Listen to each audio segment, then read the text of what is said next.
અભયારણ્ય આવવાનો એક્સપિરિયન્સ બહુ જ સારો હતો. બર્ડ સેન્ચ્યુરીમાં અહીંયા આવ્યા પછી ખરેખર એવું લાગ્યું કે અર્લી મોર્નિંગ આવવું જોઈએ, કારણ કે જેમ આનંદ સાહેબે બતાવ્યું એ મુજબ કે અહીં અર્લી મોર્નિંગ આવવાથી એ અલગ પ્રકારના બર્ડ્સ જોવા મળે છે કે જે કેવલ અર્લી મોર્નિંગ આવે છે અને વહેલી સવારે એના અલગ અલગ દ્રશ્યો પણ જોવા મળ્યા. પાર્ટ 1માં અમે આગળ ગયા તો અહીંયા બધા સાહેબો અને ઓફિસરો પણ આવ્યા હતા. તેને અમને પૂરી માહિતી આપી, બર્ડને કઈ રીતે ઓળખી શકાય છે, એની આંખ પરથી, ચાંચ પરથી કે પગ પરથી, એની પાંખો અલગ અલગ પ્રકારના કલરની છે, તો એ બધી ઓળખાણ આપી. ત્યારબાદ અમને દૂરદર્શક યંત્રમાં પણ એ બતાવ્યું કે એકચ્યુઅલી કે પક્ષી કેવા દેખાય છે. ફોટોગ્રાફી પણ કરી, અલગ અલગ એક્સપિરિયન્સ કર્યા, ખૂબ મજા આવી. ખરેખર આ એક એક્સપિરિયન્સ તમારે લેવો જોઈએ. ખૂબ જ સરસ મજા આવી.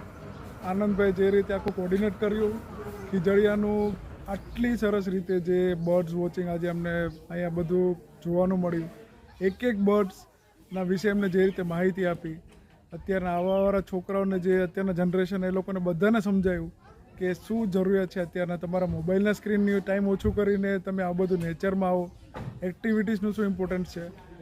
ખૂબ જ સરસ હતું. મારા સાઈડથી એમ કહેવું છે કે હજી એસેન્ટ્રેકવાળા આવું કંઈકનું કંઈક નવું નવું ટૂર્સ ને ટ્રીપ્સ કરાવતા રહીએ અને ખૂબ સરસ આયોજન હતું અમારું.